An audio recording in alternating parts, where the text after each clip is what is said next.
Welcome to the Pinning Combination Podcast. I'm KJ Pilcher alongside Hall of Famer Dick Briggs, ready to talk a little high school and college wrestling today, January 29th. So we're getting right into the thick of the season for both college and high school. Dick, how are you doing? Little warm than we're used to in the wrestling season. Yeah, if it gets any warmer, we're going to have to mow the lawn in January. For sure.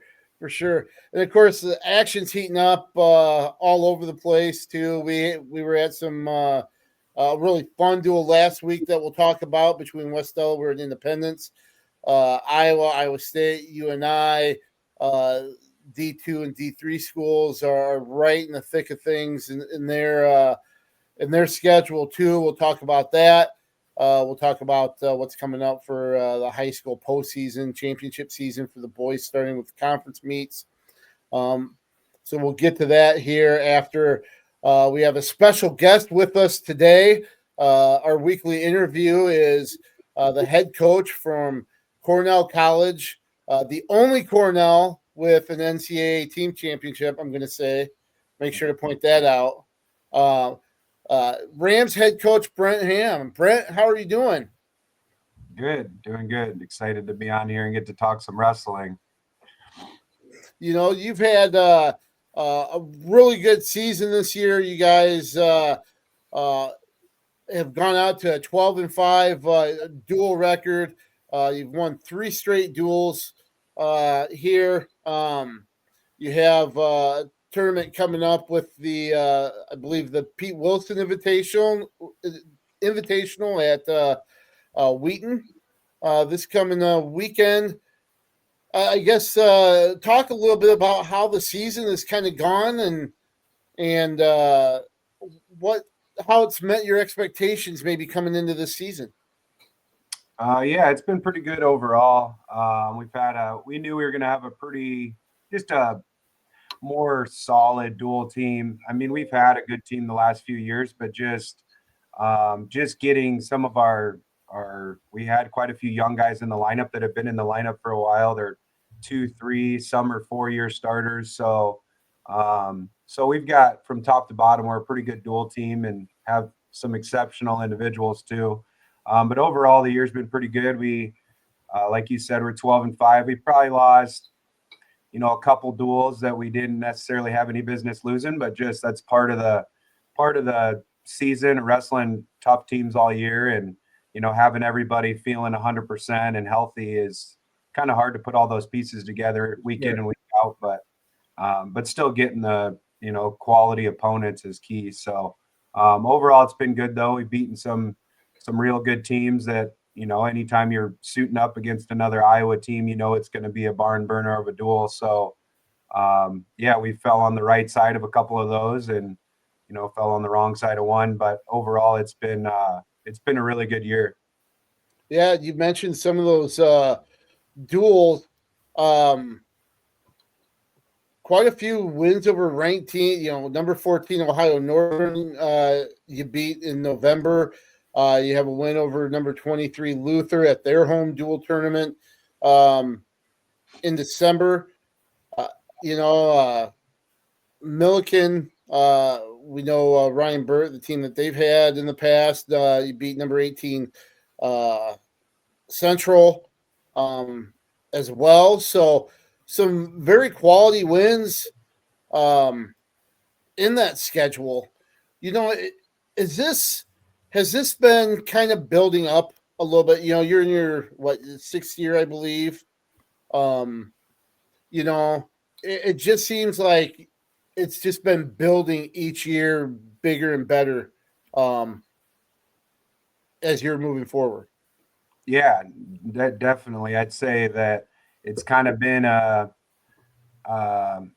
slow burn a little bit, not in the sense of kind of waiting around, but it's just a consistent progress and raising the floor in the room every year. And just as you start to have a little bit of success, naturally the buy-in and the belief in where we're going just grows and grows and grows. But we've had guys that have been starting for 3 or 4 years, as I mentioned. So just the experience that those guys got, and then the recruiting has naturally gotten better from just as your program goes. People want to go to a school that's having success, and they see guys having success. And so the culture piece was huge, and building the staff was just the staff consistency. So Happel's been around for 4 or 5 years now, and so that's just been good. We both are on the same page all the time, and so yeah, I know at the regional we finished, I don't know, 5 or 6 years ago we were like 12th in the regional, and then last year we finished 5th, right behind all the top teams in the country. And this year we have I think a better team that can perform even higher than that. So yeah, it's just been a consistent growth. And I talk to our guys about it all the time. There's no, just like being a great wrestler, there's no shortcuts, there's no magic trick, there's no magic move. It's just consistent work over a long period of time. So it's kind of cool that just the growth of our program has kind of shown that. And so yeah, it's been fun. It's been you're, as a coach or a competitor, you're always impatient. You want things to happen at the snap of a finger. But realistically, long term, big picture, it's just getting the right guys in here who believe in doing the right things, and they're family oriented, and they want to be a part of a team that cares about each other. And I know that kind of seems cliche, but it's in the recruiting battle. You've got to work hard to get the right guys. So I think that's really helped us as a program, is just getting guys that are ride or die, and they're all in about Cornell wrestling, regardless if they're ranked 5th in the country like Trayton, or they're a mid skill set and they're a freshman and they're working hard to get better. Coach, I got a couple of questions. First of all, to do your horn a little bit, you guys are ranked 17th by Flo in the duels and 22nd in tournament, so very good there. I don't remember the last time you were ranked in both of them, so congratulations there, and keep that going. You mentioned your coaching staff. You mentioned Happel, so I'd maybe touch on the rest of your staff and your peripheral staff that volunteers and that sort of thing. And then also, can you walk us through your recruiting process? Because a Division III recruiting process, you have a lot of kids that are from out of state, and I know you have zero budget probably. So talk us through that. What's that process like?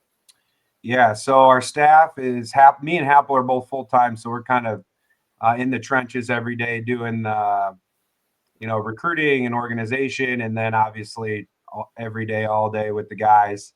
And then Jacob Scherzer, CR Jeff, grad. He's awesome guy. He's a guy that started wrestling late and just grinded. And then, as a national qualifier, All-American caliber guy, is senior year here, or 5th year. So he's been awesome to have around, and just second year coaching now. So he's really getting into it and loving it. Justin Kreider's a couple-time All-American up at Luther. And then Casey and Wiley Allen, they're both grads from here. They both do a good job, both really smart kids. So super helpful with nutrition, weight management, anything to do with exercise. They're really good with.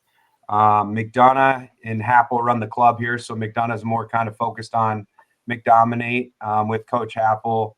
But just having a guy like that around the program as a resource he's been great. He was the full-time assistant here a few years back, right before Happel. So just building that relationship and having a mentor around like that has been great. And then Nick DeMuno is a grad from last year that's around and helping out. And then our strength coach is Boston Jacobs, and he's also the women's coach. So he just got that job last year. So just having a guy to do strength that he's wrestled himself, he's been doing it a while, is a huge perk for sure. So we're lucky to have them. And then, yeah, with the recruiting piece, we've worked really hard. Like Iowa's a tough state to recruit. You have, 27. Last I checked, 27 wrestling colleges. That could be off or No. What's that? I just was fascinated by it. I didn't realize it was that there were that many. I never really crunch the numbers for that.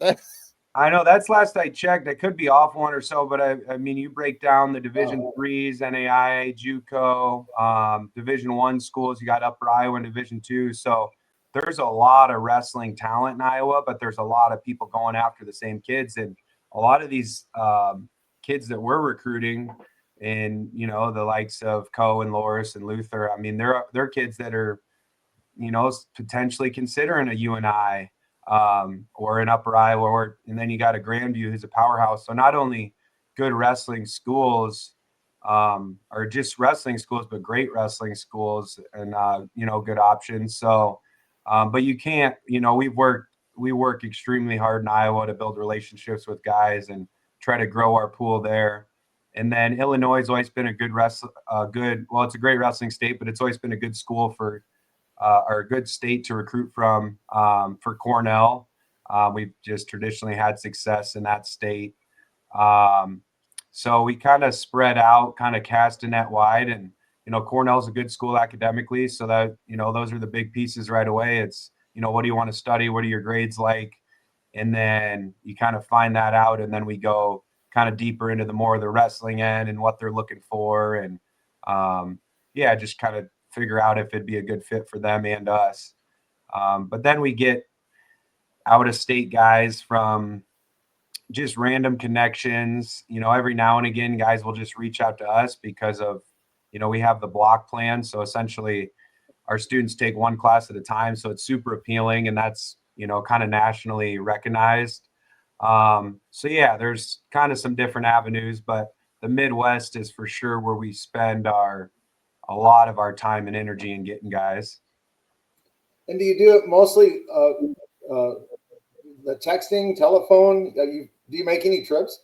Yeah, we do a lot of call, text, a little bit of email, a lot of social media, and then definitely locally a lot more trips like Iowa, Illinois, Wisconsin. We'll do a lot of trips, especially when we get a good beat on some guys. That's when we'll start traveling. So once we kind of make first contact, or maybe we see them at a high school event, kind of make first contact and see if they're a good fit. And then if they are, that's kind of when we'll start driving to high school events or going to their house, or just meeting them somewhere to get dinner or whatever it may be. We talked about how you guys have done this season. Talk about some of your leaders. Obviously, Cale McLaren, Trayton Steffen are up there, but it's a lot more than those two. Jace Van Pelt, Eli Sneed, Landon Card, some of those guys. Can you talk a little bit about the lineup and some of your leaders?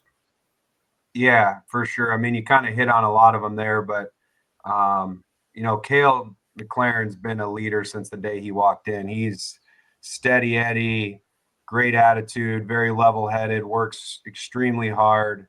And guys, he's not necessarily the guy that's going to yell at you, but you just know, you look at him and you follow suit because that's who he is. And so he's always been that way. Trayton Steffen's another big one. He's a fifth-year guy, came back, had an extra year from COVID. So just the commitment to come back and, take extra classes essentially to be able to wrestle that fifth year. And he's been a guy that's just consistently gotten a little bit better every year. And now he's worked himself into being a top guy in the nation. And then another upperclassman, Landon Card, 4-year starter. Fun to watch wrestle. He's not going to leave any seconds out there to spare. He's going to come at you for 7 minutes. And so he's a good leader. And those are all guys that, they're doing things right off the mat. You don't have to question. I've never questioned their loyalty or what they're doing outside the room. So that makes it natural leader. And then just giving them responsibilities because I know it's genuine and I know they're going to get it done. And so those guys are great. But yeah, just kind of going through the lineup. We have, Jace Van Pelt at 25, a couple-time regional place winner, really super talented. And we also have another freshman, Jason Stevens, who they actually both made the finals of our home tournament. Right. He's good. He's just super green and been learning since the day he got here. So long term, he's going to be a really, really good asset to our team. Eli Sneed from Missouri, he's really come along this year. He's had a couple ranked wins in battle. He's wrestled a lot of really good competition, so he turned a huge corner this year, and that's what we needed at that weight class. Is it's like, are we going to stay the same, or are you going to make that jump into being a national contender? And he definitely did. 41, we've been working around some different options. Had an injury early on, so it kind of opened the door for some other guys. And there's been a lot of growth from really all the guys that are battling for that. Talked about Card at 49. AJ Parrish is kind of another guy that maybe not hear about as much, but he's getting better. He's wrestled, I think he might be 9-9, but he's wrestled 10 guys who are all ranked top 15 in the country or returning All-Americans. So he got second in our home tournament. He's good, super talented. So he's a guy that's grown a lot, and he's a 9-9 guy that you might think you want to wrestle, but you don't. Brian Petrie, another good leader. He's placed at the regional last year. He's from Missouri. Awesome kid. He's another guy you don't question. He's probably put in more time in the off season than anyone I know. So he's great.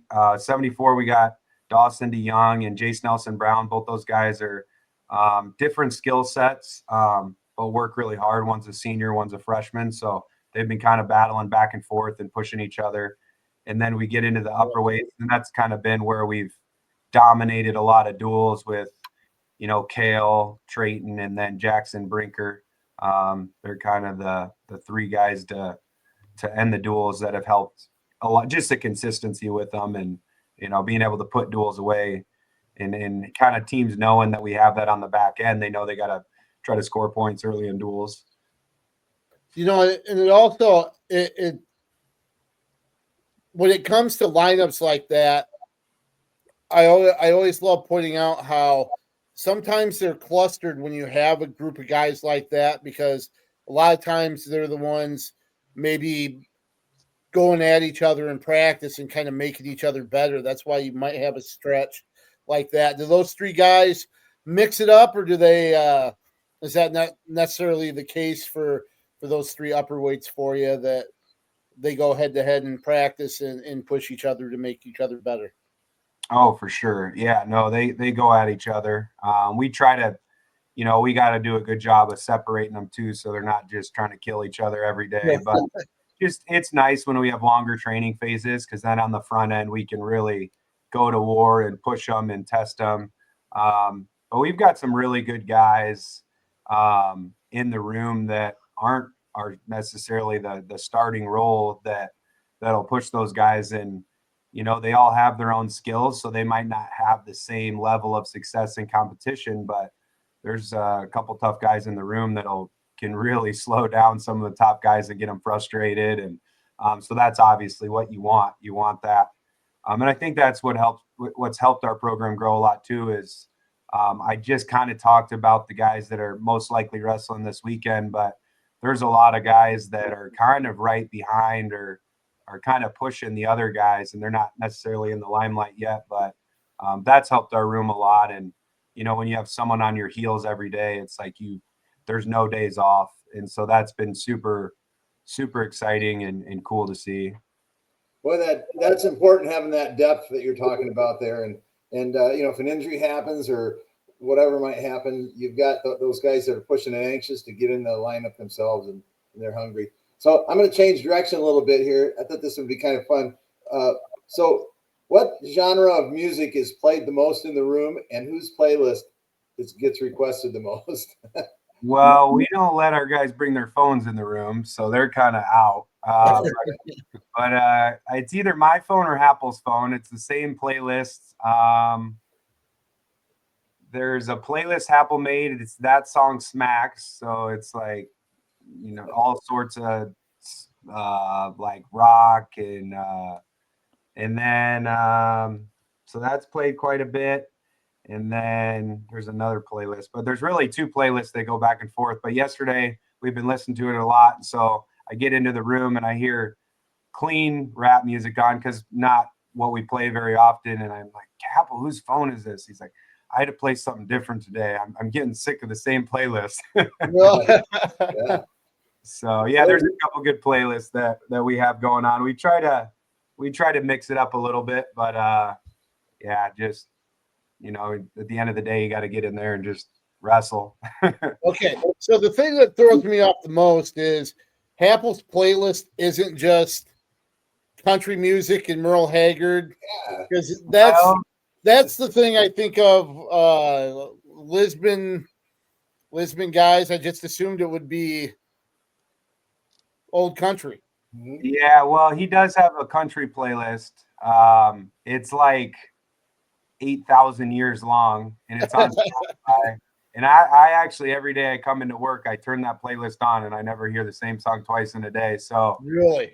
that's why we don't play that very often in the room. The guys don't necessarily love that style of music, so we kind of found a middle ground of, you know, rap music isn't super motivating to me, and country's not to them. So we kind of found a middle ground. And I guess I've never asked them if they like the music we play in the room, but we just kind of assume they do, or they're afraid to complain about it. So Right. that's okay too. Now, Coach, I really have to ask you about this. You were able to wrestle for two outstanding coaches, obviously Brad Smith at Iowa City High, and then Mike Duroe, the late Mike Duroe at Cornell, who then you coached with. What was it like wrestling for those two at the different stages of your career, high school and college?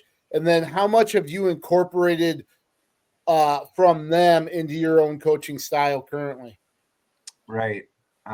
Yeah, I mean, I was so blessed, and I didn't even know it in the moment. You know, I'm in high school. I'm learning from Brad Smith. And it's just what you know. You know that he's a good coach, but you don't really know how great when you're 14, 15 years old. Um, so I think the best or the most common themes between those two guys is you never question how much they cared about you as a person and what they were trying to do for you. You may not like what they have to say, but it's just they're very matter of fact. They're going to tell you how it is, and you know they care about you. So that's something that was really great. Brad Smith is very drill oriented, very technical. I mean, there's so many things I learned at City High when I got to Cornell, and we'd be doing something and I'd look around and no one's doing it. It's like, how do you not know how to pull that out and put it on his back? Like, we do that every single day. So just some of the drills is just absolutely phenomenal. And then Duroe, you know, same mentality, loved you, cared a lot about you. Kind of a hard guy to get a compliment from, which is motivating as an athlete, right? You want that. You knew how he felt. He just didn't want to he wanted to keep you hungry and keep you coming back. So he didn't want to give you too much. So I was super lucky. I mean, from a technical standpoint, it was everything. And then just having mentors in my life that, you know, I can lean on. And that's probably the biggest takeaway for me is why I love the sport so much, is because I knew who was running it and who I was going to be around every day. So I think from a coaching standpoint, just trying to keep that relationship piece strong and having high standards and holding the guys to it. Like, so it's telling them, hey, I care about you. And like, this is the standard, like, this is unacceptable and this isn't going to fly, or this is our standard. This is what we're going to do. It's going to be hard, but you're going to have to embrace that because this is what it's going to take to get to the other side of where we're trying to go. So I think just having those sharp guidelines and kind of standards for the guys. And then also reassuring them, like, and it's going to be hard, and I'm going to be here, and I'm going to help you through everything in life that you need to go through. So I think those are probably the things from a non-technical standpoint that I try to instill into our team. And then obviously, technically, it's very similar. Happel wrestled for Brad Smith too. He wrestled for Tom and Terry, and Mike Duroe ran the Hawkeye Wrestling Club. So just the mentality behind what we're trying to do, and a lot of the technical points it's just so similar, me and Happel. So I think the consistency is really good for the guys, and it's helped a lot. If we could, sorry. No, go ahead, Coach. I was going to change direction and head towards the postseason here. More so for our listeners, can you describe? Because I know how difficult it is. I've watched it many years. The regional tournament. How many regionals there are, and the number of teams in your particular regional, which is by far above the toughest. Yeah. Yep. So last year there was six regionals, top 3 go. I think there was about 21 teams in a regional last year. This year they pushed to 7 regionals. Top 3 still qualify, so 21 make the national tournament. I think there's probably 18 teams still in our regional. And it's tough. I mean, I'm looking at, I don't remember what weight it might have been. 57, there's like the number 6, 7, 8, 9 guy, boom, boom, boom. Only 3 guys are going to nationals. I mean, that's just rankings, but it's just and those are, there's still 4 or 5 other guys in that bracket that are, they're going to have something to say about it. So an example that I use sometimes to recruits just to let them know, last year, Jace Van Pelt got 6th at the regional. In the 5th place match, he wrestled Brady Coons, who was on a world team. So it just kind of just for 5th, not even to qualify. So it just kind of puts into perspective the level of wrestling, but it's a blessing because it sharpens you. It gets you ready. When you make the national tournament, you are going to be prepared and ready to go. So that's the blessing. And then the curse is, last year you got Javan Estrada from North Central as a returning national finalist, and he's sitting on the couch watching the national tournament. So that's right. It's tough to see, just even not coaching that guy. It's like, he needs to be at the national tournament. There has to be a wild card. There has to be something because you put him in that bracket and he's probably going to place. And I've talked many years about the inequity of the lower Midwest regional, and to a certain extent, the upper Midwest. Those are the 2 toughest for sure. And those other 4, now 5. So the imbalance, you don't get the best wrestlers in the nation at that national tournament like you just described. You got the best ones sitting at home because of the qualifying process, and it's kind of hurtful. So I like hearing your attitude with it's a blessing, saying that it's a blessing to have that competition. So good for you. For sure. And that's the way you have to look at it. I mean, I tell our guys all the time, like, hey, we wrestle a tough schedule all year because that's what it's going to be like. And the goal isn't just to be at the national tournament, it's to be climbing up the steps too. So you've got to be battle tested and ready. It's easy to kind of get frustrated or be like, oh man, I beat those 3 guys and they're at the national tournament and I'm not. And that's easy to look at and you get it, but at the same time, it doesn't change anything. And just being blessed to get to wrestle. I mean, how fortunate are we that we can drive an hour or 2 and wrestle the best teams in the country, or top. I mean, if you put like a 120 mile radius around us, we could wrestle 15 top 15 or 15 top 25 teams in the country. So that's pretty nice as a competitor for sure. One thing I know at the beginning of the podcast, we kind of joked about it a little bit, the Cornell being the only Cornell to win a national title. But in all seriousness, the history on the hilltop, it's a great tradition there. How much do you share with that with the guys? The history. How much do they take an interest in that, if at all? What this program has been about for 3/4 of a century, if it's for not sure. longer. For sure. Yeah, we just got a new All-American board in the room, so it's just a good reminder of the history here. We've had 293 qualifiers, 82 All-Americans, 9 national champs, had Olympic team members. So just seeing the board in there again, we got kind of a remodel of our facility, so we needed something new in there. But it's something we talk about. Some guys are more interested than others. There's a book about the 1947 team that guys have asked and have read through. And, ironically, one of our recruits that's coming here next year, his dad was texting me about the book and just talking about how they had to travel back in the days. Like, man, if you had your guys travel like that, they'd be gone. But yeah, it's a sweet history. It just shows that we have the foundation and the support here to be a successful team.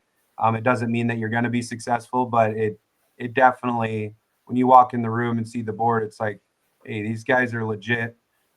So it's been great to kind of just get the program back on the map. And now people know that we're a successful team and we're not going anywhere. And then our recruits, we've gotten a couple really good recruits this year, and they're seeing it and other kids are seeing it. So the hype and excitement of the program right now, and it's been awesome.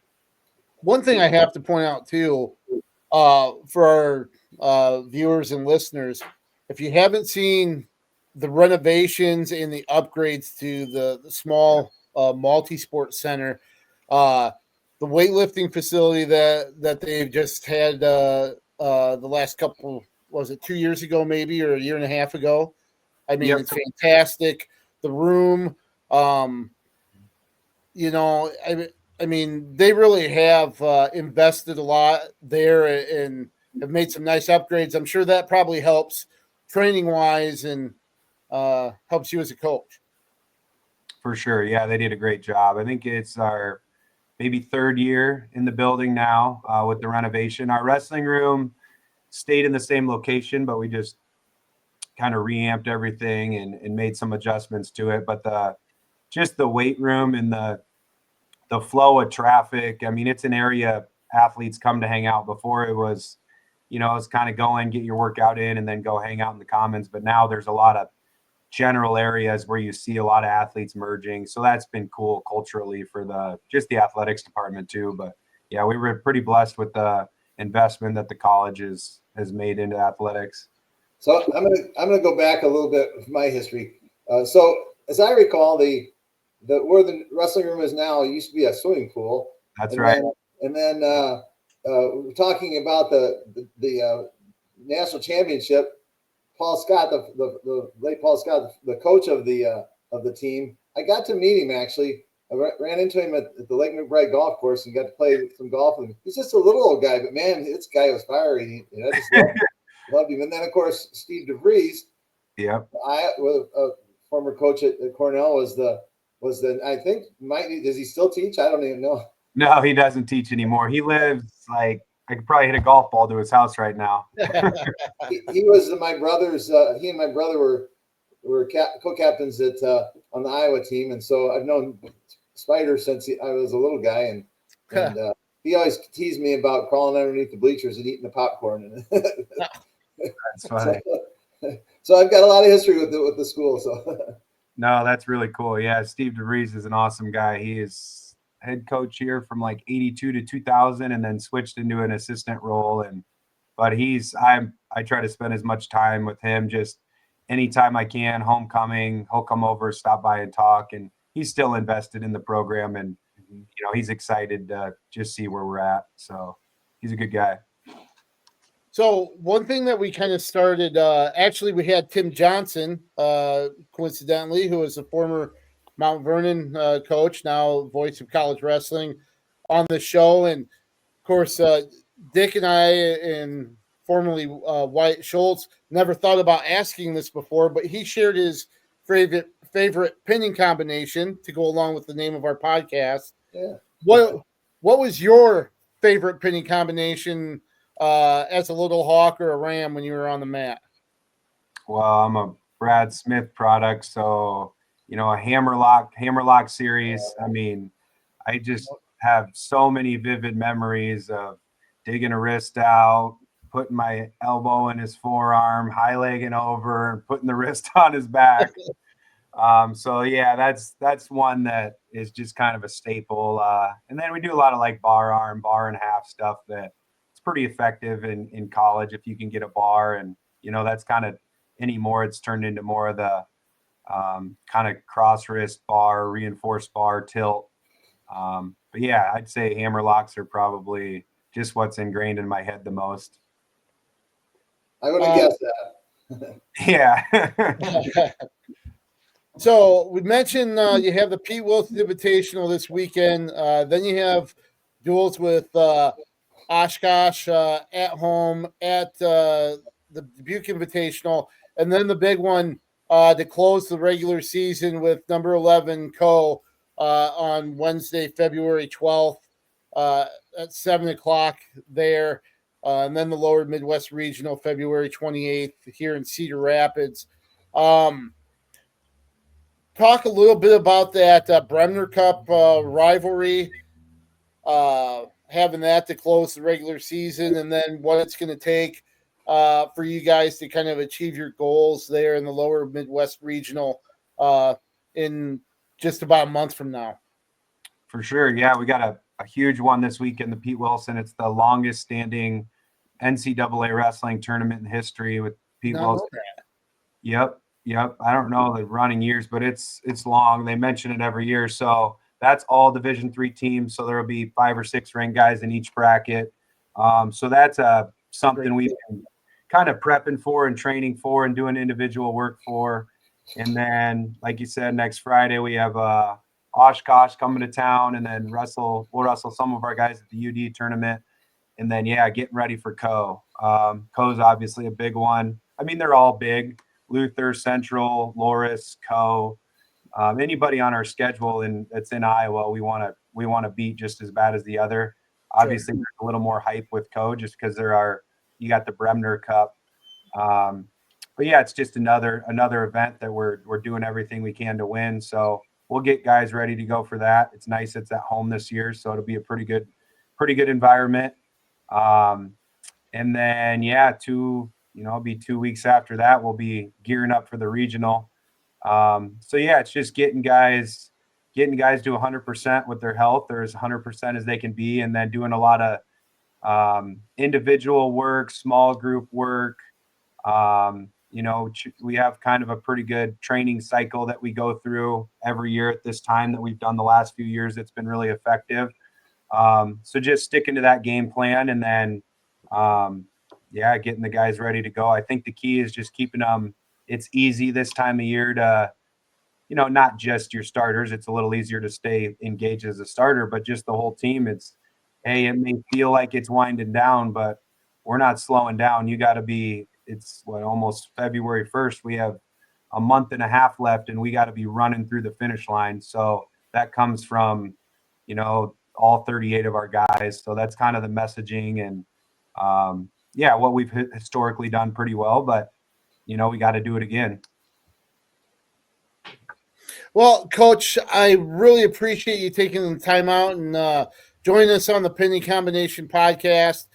Cornell Rams put together a really solid season, and I'm sure even better things here coming in the home stretch in the last month plus here as you get ready for the regionals in Cedar Rapids, and then of course the national tournament in early March.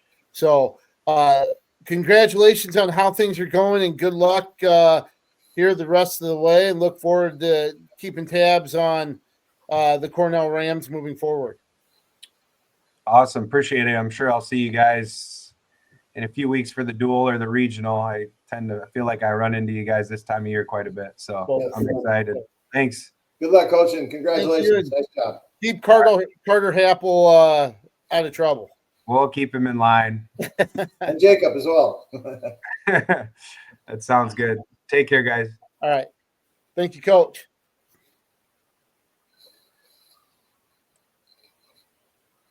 And of course, that was Brent Hamm, the head coach at Cornell. Man, it was great to listen to him talk about the team, the program, the history, and everything. Really, really cool to hear his philosophy and of course, all the things that have kind of really built up because Cornell has had a fantastic season so far, and uh, expect more of the same here in the next few weeks. Right. And you mentioned they're 12-5 this season so far. They were 6-10 last season, and that was an improvement from the season before, if I remember right. But I love the direction they're going. I like the attitude, and I was actually surprised, but thinking about it, not surprised, I guess, that they don't allow phones into the wrestling room. It makes sense. I just had never thought about that. So Yeah, right. Of course, come from a time where you didn't have phones to take into a wrestling room, so I'm not too surprised. But in this day and age, you know, my phone's with me. It's a resource. You know, we used to take Walkmans in, right? I remember putting on a Walkman and running, listening to music. So why not a phone? But yeah, that was kind of interesting. anyway, so I don't really want to talk about last week's wrestling because we got a lot of that in college, but we also have an exciting meet coming up here too as well. So what direction you want to go, KJ? Yeah, well, let's just touch on some quick points from last week. Just to mention, Iowa beating Ohio State, top 5 duel there. Iowa wins 7 out of 10 matches. Couple of the big ones. Ja'Cory Teamer coming back for the Hawkeyes. That was big. Talked to him yesterday. He mentioned that, and I think he actually mentioned in the BTN interview that was the first time he's gone live since his injury. So he wasn't even going live in practice. Came away with a big win over Sammy Sasso at 157. So he says his leg felt good, no problems, and looking forward to wrestling at Penn State this week. Drake Ayala did not wrestle in the Ohio State duel. You could kind of connect the dots. Coach Brands was asked about it in the post dual press conference, and we've talked about it before. But Tom Brands is very guarded about things. One, you're not sure what you can share sometimes. Two, you don't want to give maybe a competitive advantage to somebody by letting them know kind of where things are at. But he did talk about his conversation with Drake Ayala beforehand. You could kind of connect the dots that he was banged up.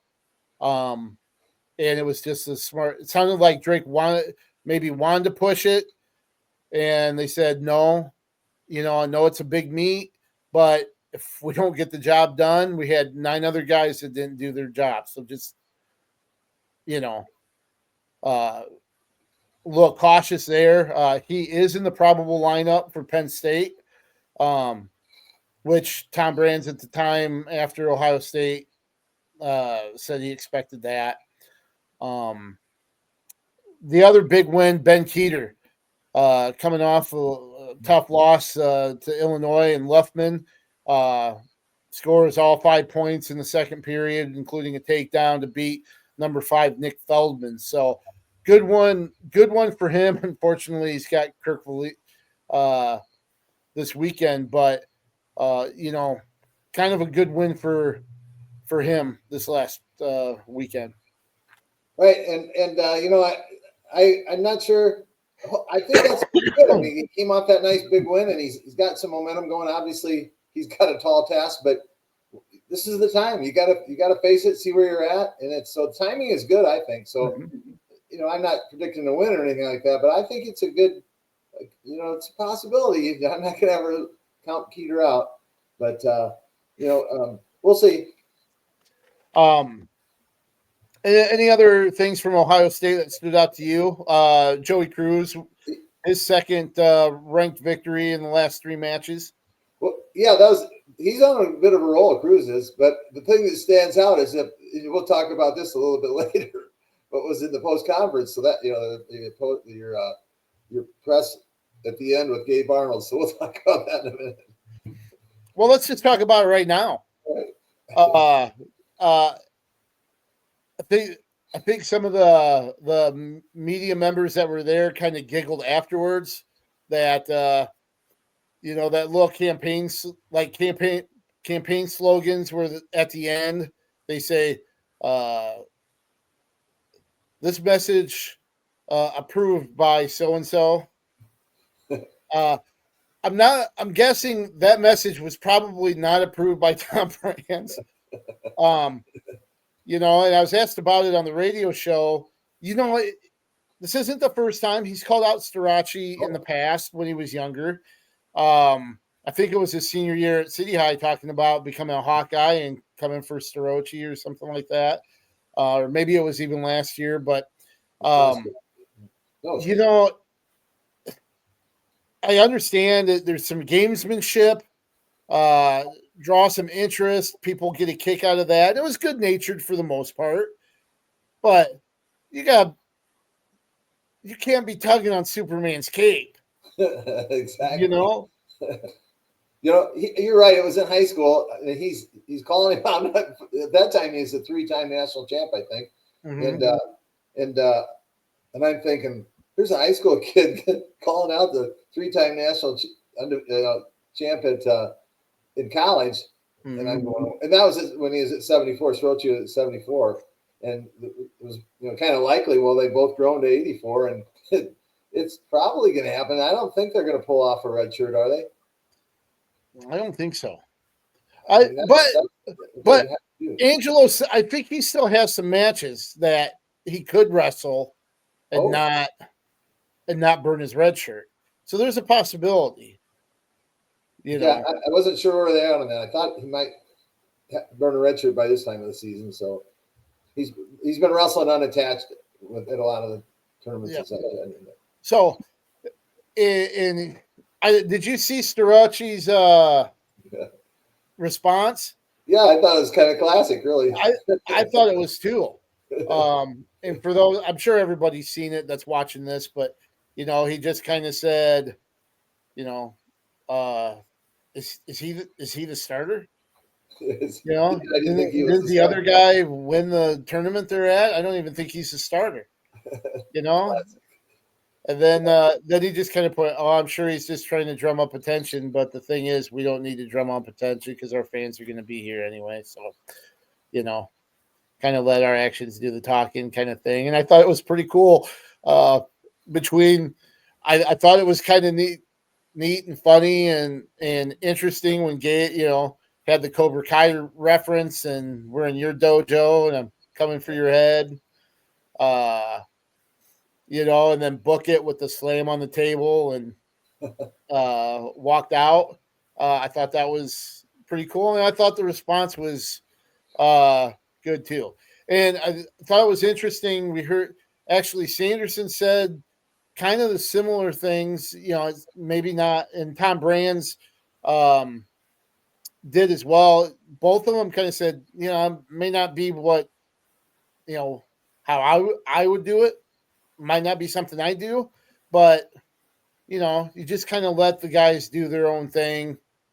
If that's what gets them ready, I think tolerate it to a point, and this certainly was in that area too. So, certainly a lot of people are talking about it right now. That's for sure. Exactly. So it's a good thing to drum up that interest, I guess, because I'm going to be focused on that match now. For sure. And but I'm not sure. I would have had the cojones to be able to call out the 4-timer now. Yeah, I'm not sure. There's certain people I think you could do that with. I'm not sure Starachi's the one. That's going to be a positive. Boy, it's tough enough wrestling without agitating a little bit. Yeah, right. So, and it's going to be tough for Iowa as a whole when you look up and down the lineup there. I tell you what, this this might not be Penn State's best team, but boy, the weakest link may be the strongest weakest link that they've had as far as a lineup from top to bottom. Well said. I like that. Yeah, that makes sense. So I was kind of looking at it, and I mean, really, I think Iowa can win 33 with Ayala if he's full health and back in the lineup. I think 49 Parco. I think 57 Teamer, 97 Buchanan. I think Penn State can win. Could put bonus on at a couple of weights, maybe 41 to 285. Hopefully not. Hopefully, but Kirklevitt, he's good, as good as Ben is. I don't think he will, but then also at 84, when you agitate that, that might you might open up some offense that might not necessarily be there for the total 7 minutes, and that could possibly be a I don't think it will be, but who knows? With what was said, maybe he'll get on his horse and want a major. So I'm going to go with 1912, Penn State. Really? I don't think it'll be that close either. Well, Shane Van Ness, I think, is 2-0 or 3-0 against Parco in the past. Yes. Oh, geez. So, I like Ayala at 133, obviously. Teamer, watching him wrestle Saturday, and I know Sammy Sasso isn't the same Sammy Sasso before his situation and his that adversity that he faced being shot, but it's still a very, very top level wrestler that he exploded and got to his offense. Getting another week of hard wrestling in, I think, will help him, even though Kasic's pretty good. Like Stephen Buchanan, it's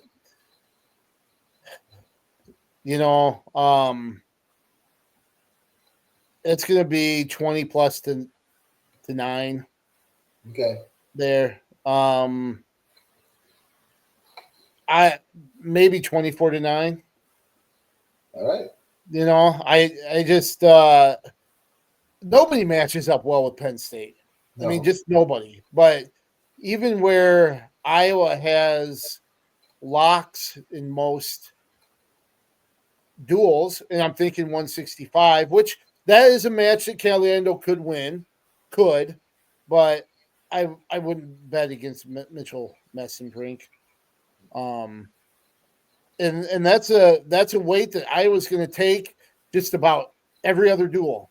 It just not this one. When you look at Penn State, here's where they're ranked from 25 on. They're 9, 7, 3, 3, 3, 1, 2, 1, 4, 2. I mean, that's insane. Yeah. Lowest ranked was a 9, wasn't it? At 25. Yeah. So, and Lillidahl, that's a world team, age level world team member, if I remember correctly. That's ranked as high as 7 in other rankings, but so I think if Iowa's going to win, they're going to have to win at 25 and 74, in addition to the other 4 that I mentioned. Those are probably their best shots to. I agree with you. So, and those are definitely long shots, probably. So, I think we're in agreement there. Excuse me. And the one thing that's not even being looked at, which is how big this duel is, right? Iowa wrestles at Maryland on Sunday. That's right. So that's something that nobody's even broached or even looking at, just because of the magnitude of Friday's duel. But that's also Maryland, much improved. Maryland was the punchline at one time. Mm-hmm. Alex Clemson has taken over, and he's done a great job there.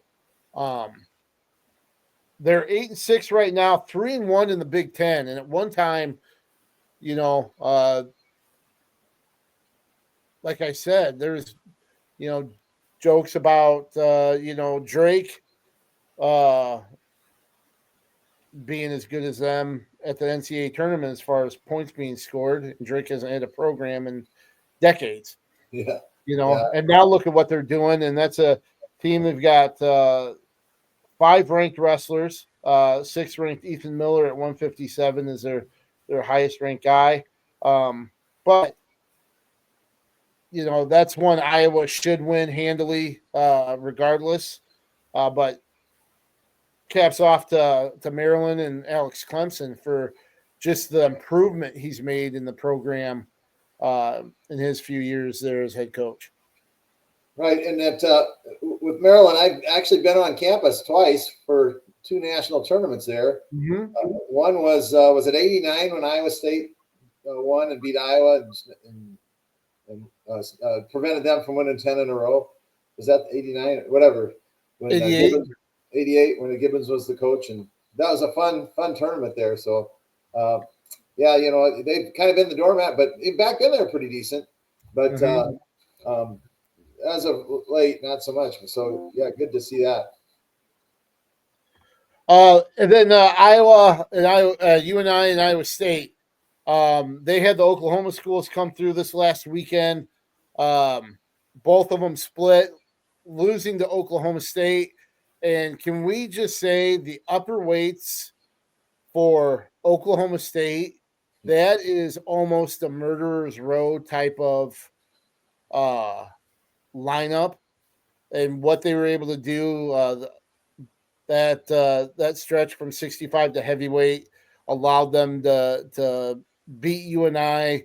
They pulled away from Iowa State and produced a lopsided finish, but I thought UNI wrestled really well, but the horses that Oklahoma State had at the top of their lineup was just too much. It might be the best upper weights. Could rival Penn State and Iowa, certainly. Right, and in this duel, you can even throw in 57 with Caleb Fish upset, in my opinion, Ryder Downey. Yep. So they won 5 of the last 6 matches. And even the one they lost, Dustin Plotz ranked 3rd in the nation, in a fabulous wrestler. But I mean, there's only one Parker Kakaisen. I love that guy, man. He just goes and goes and goes. And he made the 3rd ranked wrestler look, silly. Was it a major? Yeah, it was a major again, wasn't it? 15 to 4. So yeah, so you're right. Totally dominated them. Yep, they have a very, very tough lineup on top. I was kind of texting my son Kyle, and I said, I don't know if they can win other than Kakaisen. I don't know if they can win any more matches after the 49 was it there Real Budo won. So, but still, it was a good showing. But that Oklahoma State is tough. Yep, and Wyatt Volker was right there with Serber. Maybe a little bit of a questionable takedown call that was the difference in a really, really fun scramble. But Wyatt Volker was right there. Maybe that's one that he reverses. I think he does have a win over Serber in the past, maybe at the Big 12 tournament last year. But yeah, especially against Iowa State, man. You got Cam Amin at 65. Dean Hamady seems to have recharged and is better, as good as ever. And then Wyatt Hendrickson at heavyweight, transferring from Air Force. Boy, I tell you what, he's a hammer to be able to close duels with. That's for right. Sure. I mean, that's the landscape of college athletics and college wrestling. So didn't Amin come from Michigan? Hamady from Wisconsin. Yep. And I'm not sure about Sherber. Hendrickson from Air Force Academy. So, I mean, you've got transfers galore. So, again, those that have money, bring it in. Those that don't, Yep. don't have that luxury. Yep. That's where we're at with the portal and everything else now. NIL. So, yep, that's the landscape that we're dealing with. Just to note, you and I this coming weekend, they head out to West Virginia, number 21 West Virginia, on Saturday. That'll be on ESPN Plus, starting at 6 p.m., I believe, local time. If we didn't mention Iowa Penn State, that's 6 p.m. local time as well on Friday. Iowa State has the weekend off. They won't be back into action until February 7th when they host Arizona State. Just kind of shifting gears really quick. I'll mention Upper Iowa. They avenged a loss to McKendree. They hosted the Bearcats this weekend and won 18-15, which flip-flopped the 21-18 loss to McKendree at the NWCA multi-divisional duels. Peacocks are ranked 17th and 8-4 overall, but they're 2-0 in the Great Lakes Valley Conference this season. So, good job to them on Friday, last Friday. And then Wartburg and Co. They swept their ends of the ARC duels. Co.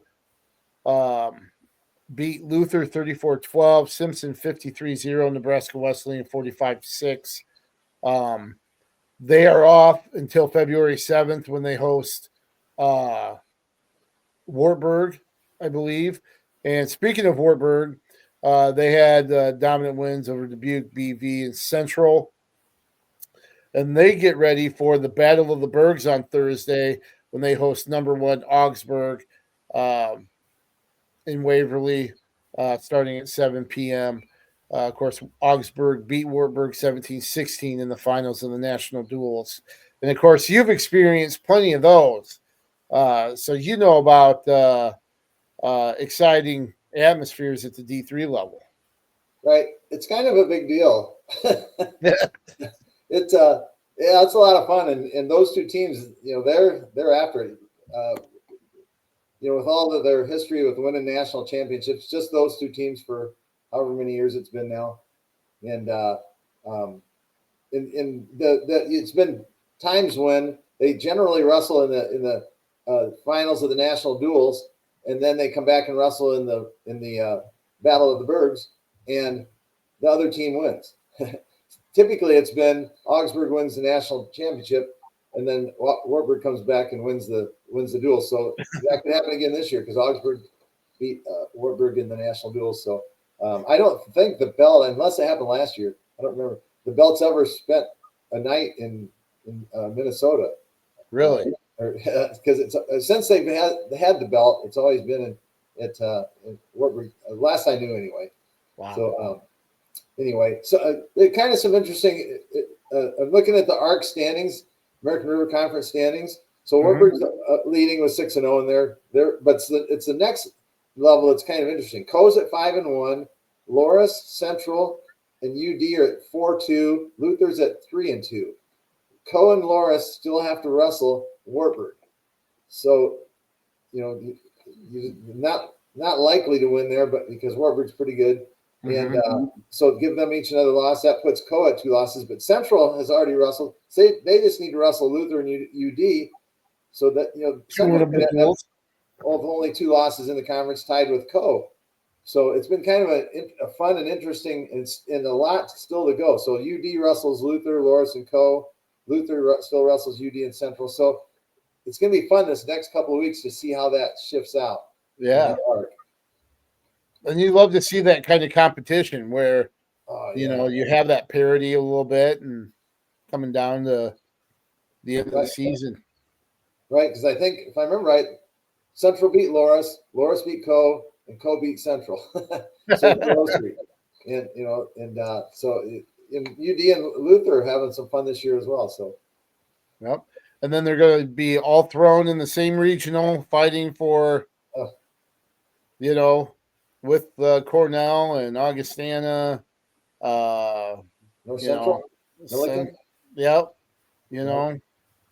And it's interesting to hear the 21 qualifiers so a few more, but still drastically lower than D1, and more. We didn't broach that with Coach Hamm, but I know that's something we've talked about. Most schools, 12 less qualifiers per weight. Yeah. Well, inequities just gets me. I don't understand it. Well, let's shift gears to high school here very quickly. Last week there was some nice tournaments going on. One of them, the Looters, the Bob Looters tournament down in Clinton. Linmar came away with a team title there. They outlasted Pleasant Valley by 43 points. Malik DeBow, Malik DeBow won at 126. Philip Jacobs, the champ, at 175. Iowa City West was third. They had three champs, and Alexander Pierce at 113. Cole Crutchfeld at 138, and Justin Avila at 150. So good showing down there for Linmar, who has the MVC tournament. You figure they're the favorites there at the MVC tournament at Xavier on Saturday. Yeah, it'll take the whole team to do that, but that could happen. Iowa City West with their three champs, so maybe have something to say about it. And, so it's going to be fun to see how that works its way out. Well, see, Iowa City West, this was something I think I was saying on the gym class on KGYM with Scott Unash and Mark Dukes. Iowa City West is intriguing just because of the guys that they have. So they might finish third at a tournament like the Looters. But the guys that win at a tournament like that or finish in the top three there, it's a safe bet that they're going to finish in the top 3 or 4 at Des Moines. So you think a third place finish at a regular tournament, that's not going to be a top 10 team, but they very well could be in Des Moines just because you've got guys like Alexander Pierce that can win it, Justin Avila, Cole Crutchfeld that should finish pretty high. He's a Montana State champion that transferred in. Matt Tron, who was a finalist this Saturday, could place well. They've got guys with state experience that if you sneak them in and get a few more points, from getting on the podium, like a Campbell Janis and Charlie Barnhouse or something like that, that's a team that could do just as well down in Des Moines as they do, in a regular season tournament. Right. There's been a lot of times MVC teams have not won the MVC and then went down and placed higher or maybe even won state. I had a state champ that was not an MVC champ. Tim Ironside comes to mind. I know I've had more than that. Right. It was not a MVC champ, but was a state champion. So that speaks to how tough at times that MVC can be, and it looks like it is this year. And both go into that conference tournament with good performance at Clinton. Saturday, also the Bean Smith duels at City High, the alma mater of Brent Hamm that was with us. The thing that I think is interesting about this, last year Brad Smith is there where they announced the name change to the Smith Bean duels from the Clyde Bean duels. He was there. They had a little ceremony. He was congratulating the teams.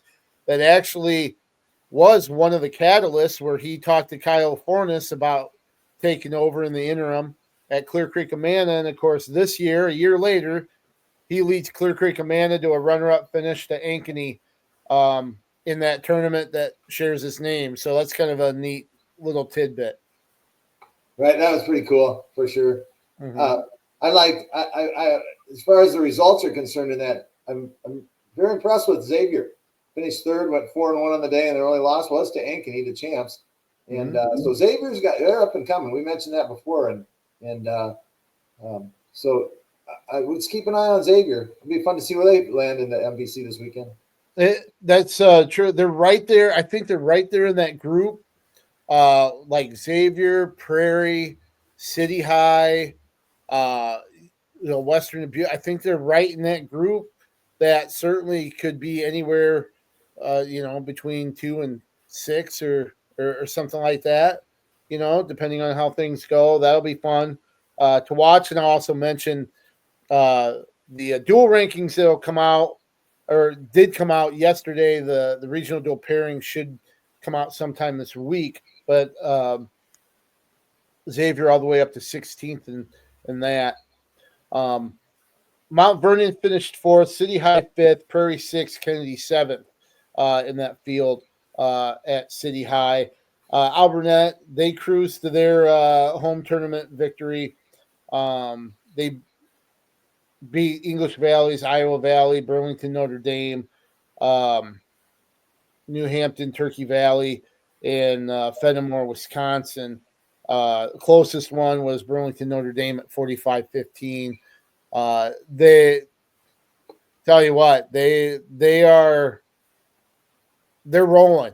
They're rolling into their Tri-Rivers conference tournament this weekend, which Mark Dukes called the Alburnett Invitational. He did, wow. So my thoughts on Alburnett was early on. I thought, man, Don Bosco is so heads and above everyone, but I don't think so much. After watching Alburnett the last 2-3 weeks, no way. It's going to be a dog race for those two teams, and it's going to be fun to watch and see Alburnett and Don Bosco. So no, for sure. And that Tri-Rivers Conference tournament is at Northland on Saturday. So, as far as results from last week go, I'll mention a couple others. The girls' MVC tournament, a lot of balance there, but Cedar Falls, as a team, comes away with a pretty big title there. They scored 310 points to win. Prairie was second at 227. Linn-Mar was third. Host Liberty, Iowa City Liberty was fourth, followed by Jefferson and Kennedy to round out the top 6 there at the girls' MVC tournament. Of course, they've got the regional qualifier, the state qualifier regionals on Friday. First time they're not in a super regional. These will be hosted at schools. So it'll be interesting to see there. I'll mention this. Okay. Jefferson hosts, and they have Anamosa, Ankeny, Clinton, Liberty, Linn-Mar, Muscatine, and Prairie. So that's a tough district right there. And I know Solon hosts a 1A regional. Couple teams of interest there. Mount Vernon, Benton Community. Those two teams have some top individuals at Solon. Solon has a couple tough kids. I don't know if you've seen the feature on the Vitapo kid for Solon that Riley Cole wrote. It's at thegazette.com if you want to check that out as well. Some of the other regionals quickly. South Tama hosts one, and Iowa City West heads there. City High hosts one, and besides City High, Marion will be there.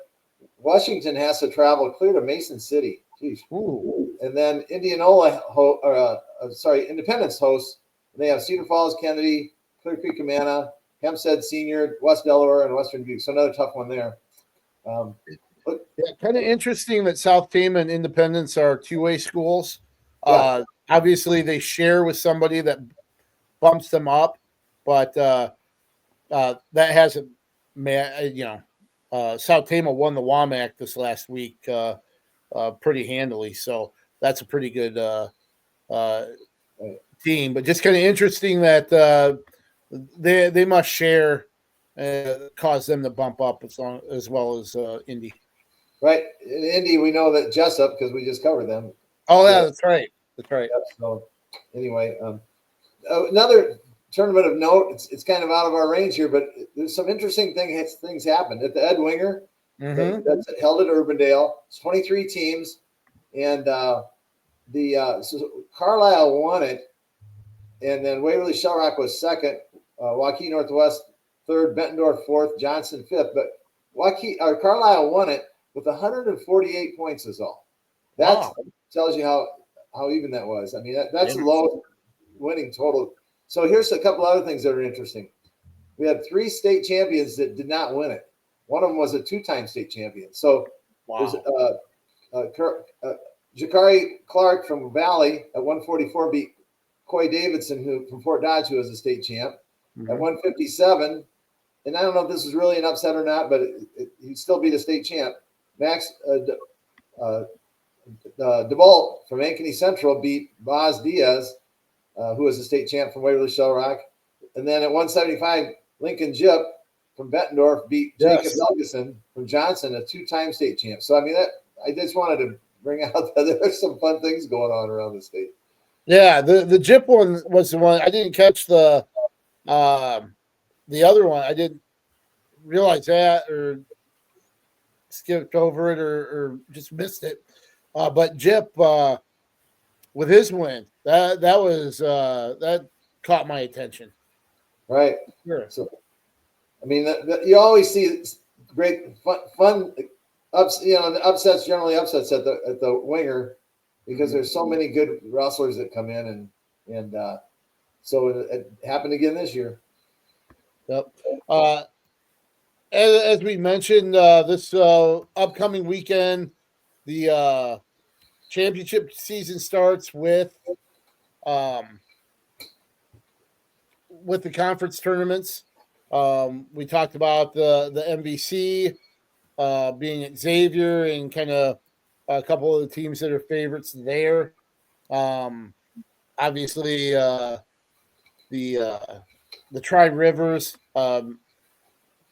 And I'm not trying to be facetious or that very well could be a dual meet in the finals between Alvernet and the rest of the. I mean, it's not out of the realm of possibility that at least 12 Pirates are in the finals there. I mean, that's going to be Alvernet in the field. The one that I think is probably the most intriguing is the WAMAC. When you look at the teams, that they have, you've got teams like West Delaware, Mount Vernon, Independence, Williamsburg, even Bent Community, Clear Creek, Amana. I mean, that's a tournament that could go a number of different ways for a number of different teams. And I mean, trying to predict that would be about as effective as trying to try to wrangle a herd of cats. Yeah, that's going to be fun. Jeez. Yeah. And it'll depend on kind of what type of team. You've got teams with like a handful of hammers, but maybe don't have the balance. And then you've got teams, like a Williamsburg or Indy that, all 14 guys could place and place in the top 6 or something like that. Will that be enough to overcome some team that has 3 or 4 champs possibly? And we'll see. And that's what will make it fun Saturday as well. And that's a Benton Community. So we'll see how that shakes out. Another one of note, the River Valley Conference, West Liberties hosted that. That's West Liberties put together a pretty good season so far. So we'll see if that will be enough to help them, even though Wilton's in the in that field as well. I would say those are probably the top 2 teams. West Branch is pretty salty as well. Not sure they have the depth. You've got Anamosa. That's a team that certainly is going to factor in with those top 3 or 4 teams. So that's another conference tournament of note at West Liberty. And, of course, if you haven't seen it, please visit thegazette.com. I featured last week on Riker Dingler, who's excelled in both wrestling and basketball this winter. Used to play basketball and now wrestling. The last 3 seasons, he's done both, and he's set records and hit win plateaus in both at the same time. So it's pretty special. Check that out as well. That was a fun article, KJ. He's quite an athlete, and a compliment to both coaches from both sports for making that happen. And teammates, because you're out on the basketball court, he's not there. How do you run? So compliment to the teammates as well. Yep, for sure. And I thought it was funny because I asked him about that. He won the DeWitt Central tournament. His teammates were chanting he plays basketball or he's a basketball player, kind of giving him a hard time, good-natured ribbing. And then he said, my basketball teammates always want to wrestle me during practice. So they'll goof around and grab him and try to wrestle with him and stuff instead of,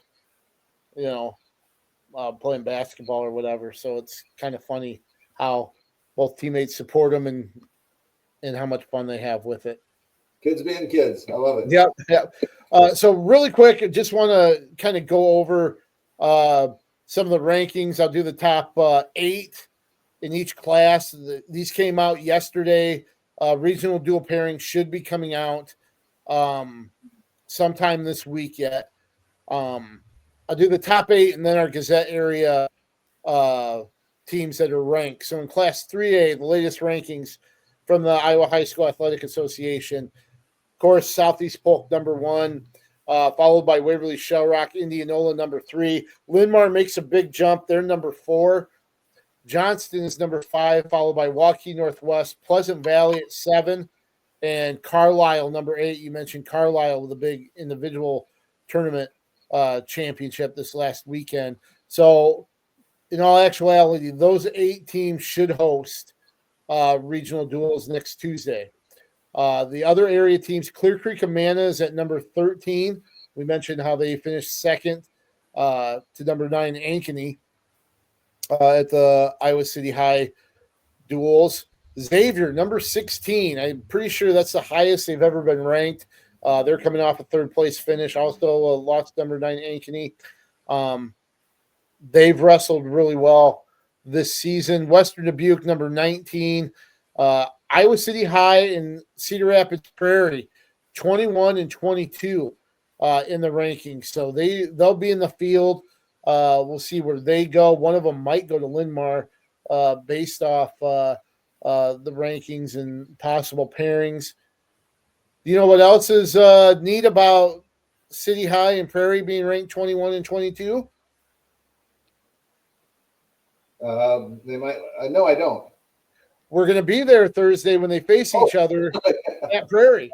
That's So Thursday we'll have number 21 and 22 City High and Prairie in a duel Thursday night. So looking forward to that. In Class 2A, Algona is the number 1, followed by West Delaware, Williamsburg, Sergeant Bluff-Luton, Independence. We saw a doozy last week between West Delaware and Independence, so no doubt, no question why they're 2 of the top 5 teams. That one, 30-29 in favor of West Delaware, came down to the very last match where Indy needed a pin and almost got it. But West Delaware able to hold it to a major decision and win by 1. Davenport Assumptions, number 6, followed by Winterset, Humboldt, and Clarion Goldfield Dows. Mount Vernon is number 11. Solon and Benton Community and West actually have got 4 straight area teams. Solon at number 16. Benton 17, West Liberty 18, and Anamosa 19, and then North Fayette 20, North Fayette Valley, that is. And then Union Community, number 22 in the Class 2A rankings there. No surprise, a lot of WAMAC teams in that top 24 in that regional dual field. Yeah, I mean, we already talked about that, how fun that's going to be. Yep. Then in Class 1A, we talked about Alburnett, Don Bosco, and they're 1-2, followed by Jessup at 3, Wilton at 3, Jessup at 4. Then you've got Riverside, Osage, Hinton, and Lake Mills filling out the top 8, as we mentioned, should host regionals. Then you've got Lisbon at number 13, West Branch at number 20, and Iowa Valley at number 22. So keep an eye on. I think the association will have a hard time somebody in Class 1A is going to have to travel, whether it's a long ways from Western Iowa to Eastern Iowa or vice versa, just because 1A, the teams in 1A, it's not geographically friendly, unlike, 3A, maybe 2A a little bit better, but 1A, somebody's going to have to travel a lot next Tuesday. Well, if they're sending the Washington girls team to Mason City, that's the union and the association, but they're not afraid to do that, I guess. So, yep. So we'll see how that turns out. Any other points or anything else that you want to touch on? I think we hit it. All right. Well, as I said, I'll be at Prairie on Thursday for the City High Prairie Duel, boys duel. I will be at Solon for the girls regional Friday, the 1A regional there, as we mentioned, Benton, Mount Vernon, Mid Prairie, part of that group that's there. Xavier will be there as well. So, and then, of course, Saturday, I will be at the MVC tournament. Hard decision whether to stay in the Metro or go out to Benton for the WAMAC, but I'll be going to the MVC tournament Saturday. Where will you be? You'll be with me Thursday, obviously, but do you have any other assignments? Yep, and then Saturday I'll be at Xavier as well. Okay, all right. Well, we'll be able to hang out a little bit together then. Yes, sir. All right. We'll be busy. Well, thanks for watching us again this week. Thanks for Cornell coach Brent Hamm joining us today with the pinning combination for Dick Briggs, our producer Becky Gardner. I'd like to thank everybody for watching us. We'll see you next week. And Coach Briggs, why don't you take us out? Let's keep wrestling on the move.